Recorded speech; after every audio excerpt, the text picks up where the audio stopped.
Teaching English for Beginners Level 1, Lesson 8. Now, let's use and to make long sentences. I am a doctor and have a stethoscope.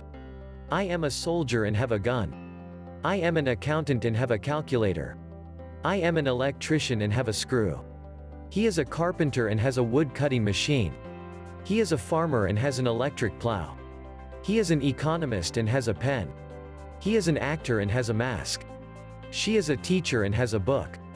She is a gardener and has a basket. She is an officer and has a police badge. She is an engineer and has a wire cutter. It is a horse and has a tail. It is a dog and has ears. It is an ox and has horns. It is an owl and has eyes.